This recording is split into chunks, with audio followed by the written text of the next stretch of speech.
Hello hi dears, ഇന്നൊരു sari tripping വീഡിയോയാണ്. ഇത് ഒരു കല്യാണ സാരിയാണ്. കല്യാണക്കുട്ടിയുടെ സാരി തന്നെയാണ്. ആളിന് മേക്കപ്പ് ഒന്നുമില്ല.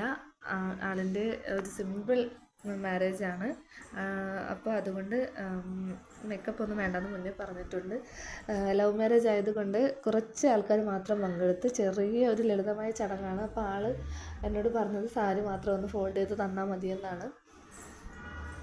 അപ്പം ഒരുപാട് പേര് എന്നോട് സാരി ബോക്സ് പ്ലീറ്റ് ചെയ്യുന്ന വീഡിയോ ഒന്ന് കാണിക്കണമെന്ന് പറഞ്ഞിട്ടുണ്ട്.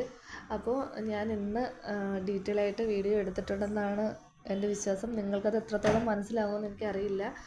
ഞാൻ എന്തായാലും ഡീറ്റെയിൽ ആയിട്ട് വീഡിയോ എടുത്തിട്ടുണ്ട്. അപ്പോൾ നമുക്ക് വീഡിയോയിലേക്ക് പോകാം. അപ്പോൾ ആദ്യമായിട്ട് ഞാൻ സാരിയുടെ മുന്താണിയാണ് പ്ലീറ്റ് എടുക്കുന്നത്. ഞാൻ കയ്യിൽ വെച്ച് തന്നെയാണ് പ്ലീറ്റ് എടുക്കുന്നത്. അതിനുശേഷം അമ്മയുടെ കയ്യിലോ ചേട്ടൻ്റെ കയ്യിലോ ആണ് കൊടുത്തിട്ടാണ് ഞാൻ നല്ല വൃത്തിയായിട്ട് പ്ലീറ്റ് ചെയ്തെടുക്കുന്നത്. സാധാരണ നമുക്ക് ടേബിളിൻ്റെ പുറത്ത് വേണമെങ്കിൽ ചെയ്തെടുക്കാം, പക്ഷേ ഞാൻ വീട്ടിലാളുള്ളത് കൊണ്ട് അമ്മയുടെ ചേട്ടൻ്റെ കയ്യിലാണ് കൊടുക്കുന്നത്. ഇങ്ങനെ പ്ലീറ്റ് എടുത്ത ശേഷം അവരെ കയ്യിൽ കൊടുത്ത് നല്ല വൃത്തിയായിട്ട് നമ്മുടെ വിരലുകൾ ഉപയോഗിച്ച് കുഞ്ഞു കുഞ്ഞു പ്ലീറ്റുകൾ എടുക്കാറാണ് പതിവ്. അതിനുശേഷം നമ്മുടെ ഫ്രണ്ടിലെ താഴത്തെ ഭാഗം വരുന്ന സ്ഥലത്താണ് പ്ലീറ്റ് എടുത്തേക്കുന്നത്. എന്നിട്ട് ഞാൻ അതിനെ ഇങ്ങനെ ജസ്റ്റ് ഒന്ന് നിരത്തി വെച്ചിട്ട് നന്നായിട്ട് അയൺ ചെയ്യും. എങ്കിൽ മാത്രമേ അത് നല്ല ഭംഗിക്ക് കിടക്കാറുള്ളൂ. അല്ലാതെ നമ്മൾ അടുക്കി എടുത്തു കഴിഞ്ഞാൽ നല്ല ഷേപ്പിന് അത് കിടക്കത്തില്ല. അതുകൊണ്ട് ജസ്റ്റ് ഒന്ന് പ്ലേറ്റ് ഒന്ന് നിരത്തി വെക്കാറുണ്ട്. അതിനുശേഷം മുന്താണി എടുത്ത ശേഷം മുന്താണി പ്ലേറ്റ് ചെയ്ത് അയൺ ചെയ്യുന്ന വീഡിയോ എനിക്ക് എടുക്കാൻ പറ്റിയില്ല. അതിനുശേഷം ഞാൻ ഫ്രണ്ടിലെ പോർഷനാണ് അയൺ ചെയ്യുന്നത്. അപ്പം നല്ല പാടുണ്ടായിരുന്നു. അപ്പോൾ ഇച്ചിരി പാടായതുകൊണ്ട് നന്നായിട്ട് ബലം പിടിച്ച് തന്നെയാണ് അയൺ ചെയ്തത്. അതിനുശേഷം നമ്മൾ ഫ്രണ്ടിലത്തെ പ്ലീറ്റ് എടുത്ത് വെച്ചിട്ട് ബാക്കി നമ്മൾ ഇടുപ്പിൽ ചെരുവേണ്ട ഭാഗത്തെ അതായത് സാരിയുടെ ഭാഗമാണ് മടക്കി ഇതിൻ്റെ ഒപ്പം വെക്കുന്നത്. അതിനുശേഷം നമുക്ക് ഈ സാരി നേരെ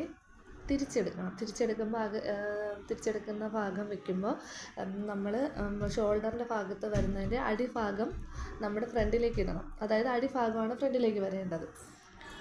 അതിനുശേഷം അതിന് ബാലൻസ് കിടക്കുന്ന തുണി നമ്മൾ അടുത്തേക്ക് വെച്ച ശേഷം നിങ്ങൾക്ക് കാണുമ്പോൾ മനസ്സിലാവും അതിൻ്റെ നമ്മൾ ഷോൾഡറിൽ എടുത്ത് വെക്കുന്നതിൻ്റെ അടിഭാഗമാണ്. അതിന് നല്ല രീതിക്ക് വെച്ച ശേഷം സാരി രണ്ട് സൈഡിൽ നിന്നും നമ്മൾ അകത്തേക്കും പുറത്തേക്കും, അതായത് ഈ സാരി എങ്ങനെയാണോ നമുക്ക് ഒരു ബോക്സായിട്ട് കിട്ടുന്ന തരത്തിൽ, ചിലപ്പോൾ ആദ്യമൊക്കെ നമുക്ക് അഡ്ജസ്റ്റ് ചെയ്യാൻ ബുദ്ധിമുട്ടായിരിക്കും, കുറേ ചെയ്യുമ്പോൾ നമുക്ക് ശരിയാവും. അങ്ങനെ നല്ല വൃത്തിക്ക് മടക്കിയ ശേഷം ഈ സാരിയുടെ തുമ്പ് തിരിച്ചെടുക്കുമ്പോൾ നമുക്ക് ഫ്രണ്ട് പോർഷൻ തന്നെ നമുക്ക് ബോക്സ് പ്ലീറ്റ് ആയിട്ട് ചെയ്യാൻ പറ്റും. അതിന് നല്ല വൃത്തിയായിട്ട് സാരിയുടെ തുമ്പ് നന്നായിട്ട് കവർ ചെയ്ത് ഇതിൽ ചുറ്റി വയ്ക്കുകയാണ് ചെയ്യുന്നത്. അപ്പോൾ ഇതൊക്കെയാണ് ഇന്നത്തെ വീഡിയോയിലെ വിശേഷങ്ങൾ. വീഡിയോ ഇഷ്ടപ്പെട്ടാൽ ലൈക്ക് ചെയ്യുക, ഷെയർ ചെയ്യുക, കമൻറ്റ് ചെയ്യുക, സബ്സ്ക്രൈബ് ചെയ്യുക. ഓക്കെ.